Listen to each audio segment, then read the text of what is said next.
أعوذ بالله من الشيطان الرجيم بسم الله الرحمن الرحيم قل أعوذ برب الفلق من شر ما خلق صدق اللہ العظیم۔ اللہ تعالیٰ کی بے شمار مخلوقات جن سے ہم نفع حاصل کرتے ہیں، اپنی ضروریات پوری کرتے ہیں، بعض اوقات مخصوص حالات میں وہی چیزیں ہمارے لیے نقصان اور تکلیف کا ذریعہ بن جاتی ہیں۔ مثال کے طور پر اللہ تعالیٰ کی مخلوقات میں سے ایک آگ ہے، اس کے بغیر ہم زندگی کا تصور بھی نہیں کر سکتے۔ دن رات بے شمار فوائد ہم آگ سے حاصل کرتے ہیں، لیکن بعض اوقات یہی آگ ہمارے لیے نقصان کا ذریعہ بن جاتی ہے۔ اسی طرح اور چیزوں پر بھی غور کیا جا سکتا ہے۔ اللہ تعالی نے اپنی مخلوقات سے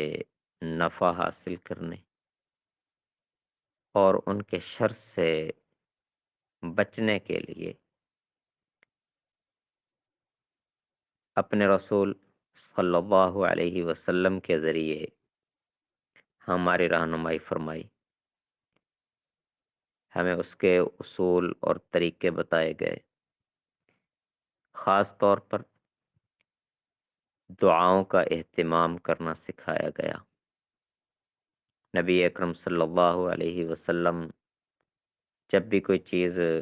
ضرورت کی گھر کے لیے خرید کر لاتے تو اس کے لیے خاص طور پر دعا کا اہتمام کرتے، اس کا نفع اور بھلائی اللہ تعالیٰ سے اس کا سوال کرتے، اور اس کے شر سے حفاظت کے لیے اللہ تعالیٰ کی پناہ طلب کرتے۔ اسی طرح صبح و شام کے وقت مسنون اذکار اور دعاؤں کو ہم دیکھ لیں، اس میں بھی یہی چیز ہمیں ملتی ہے۔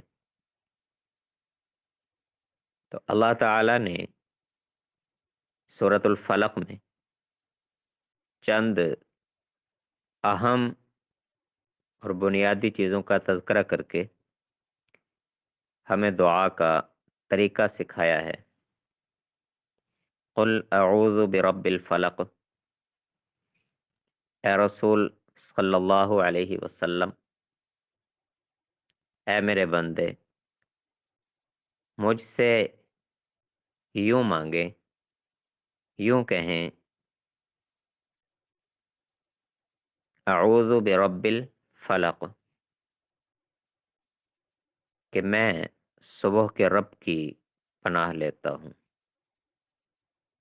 من شر ما خلق، ہر مخلوق کے شر سے،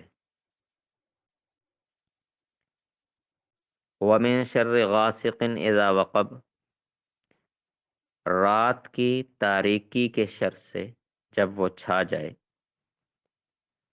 رات کی تاریکی میں جہاں ہمارے لیے بہت سارے فوائد ہیں کہ ہر طرف کام بند ہو جاتے ہیں، آنا جانا ختم ہو جاتا ہے،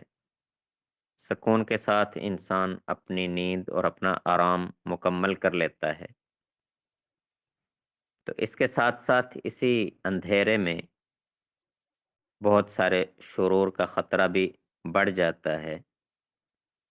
تو اس لیے رات کی تاریکی کے چھا جانے پر جن شرور کا خطرہ موجود ہوتا ہے،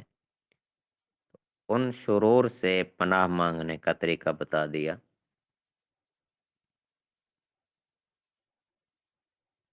وَمِن شَرِّ النَّفَّاثَاتِ فِي الْعُقَدِ،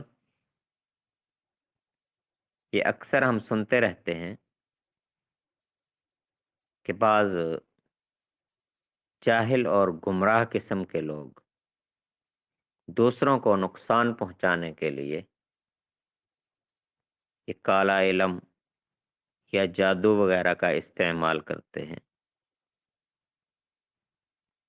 تو ایسے شیطانوں کے شر سے حفاظت کے لیے اللہ تعالیٰ نے طریقہ بتا دیا، وَمِن شَرِّ النَّفَّاثَاتِ فِي الْعُقَدِ، کہ گرہوں پر پھونکیں مارنے والیوں کے شر سے۔ بعض اہل علم نے عرب کے محاورے کی تحقیق سے اس آیت کا مفہوم کچھ اس طرح سے بیان کیا ہے کہ معاشرے میں ایسی عورتیں اور ایسی خواتین پائی جاتی ہیں کہ جو اپنی زبان کے ذریعے سے، اپنے منہ کے ذریعے سے، چغلی اور غیبت کے ذریعے سے بعض تعلقات اور رشتوں کو توڑنے کا ذریعہ بن جاتی ہیں۔ تو عرب کے اس محاورے کے مطابق اللہ تعالیٰ نے اس مبارک آیت میں ایسی چغل خور خواتین، ان کے شر سے پناہ مانگنے کی دعا تلقین کی ہے۔ بہرحال دونوں صورتوں میں اگر اس کا ظاہری ترجمہ لیا جائے یا عرب محاورے کے مطابق اس کا ترجمہ لیا جائے تو دونوں صورتوں میں یہ ہمیں نقصان سے بچانے کی ایک دعا سکھا دی گئی ہے۔ وَمِن شَرِّ النَّفَّاثَاتِ فِي الْعُقَدِ، ظاہری ترجمے کے مطابق اگر یہ دھاگوں اور رسیوں پر گرہیں باندھ کر جو یہ جادو اور یہ کالے علم وغیرہ کرنے والی خواتین، عورتیں، یہ لوگ جو یہ کام کرتے ہیں ان کے شر سے حفاظت ہو، یا اپنی چغل خوری کی عادت کی وجہ سے لگائی بجھائی ایک دوسرے کے خلاف باتیں کر کے تعلقات اور رشتوں کو توڑنے کی عادت کے شر سے حفاظت کی دعا تلقین کر دی گئی۔ تو اس میں یہ دونوں چیزیں ہم اپنی نیت میں، اس کے مفہوم میں ہم شامل کر سکتے ہیں۔ وَمِن شَرِّ حَاسِدٍ إِذَا حَسَدَ، اور حاسد جب حسد پر اتر آئے اور نقصان پہنچانے کے لیے کمر بستہ ہو جائے، یہ دوسری صورت اس کی جسے عام طور پر نظر بد سے تعبیر کیا جاتا ہے کہ حسد کی نظر سے کسی چیز کو دیکھ لینا، کسی کی نعمت کو، کسی کی عیش و عشرت کو، یا کسی کے ترقی کو، جس طرح ہم کہتے ہیں کہ نظر لگا دینا، یا ظاہری طور پر، عملی طور پر حسد میں آ کر کسی کو نقصان پہنچا دینا،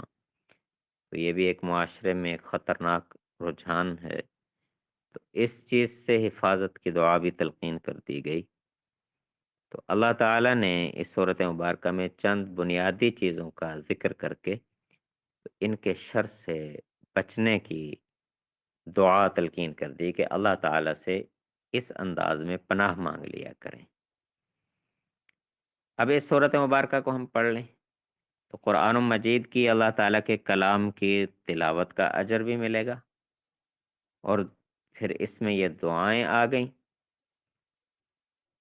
تو ان دعاؤں کے نفع بھی اللہ تعالیٰ ہمیں ضرور عطا فرمائیں گے۔ تو اس کے ساتھ ساتھ نبی اکرم صلی اللہ علیہ وسلم نے بھی کچھ دعائیں سکھا دیں جس میں مختلف چیزوں کے شر اور فتنے سے پناہ مانگی گئی اور مختلف چیزوں کی خیر کو طلب کیا گیا۔ تو اسی طرح ہم اپنی زندگی میں اور بھی اگر کوئی ایسا معاملہ ان چیزوں سے ہٹ کر پیش آئے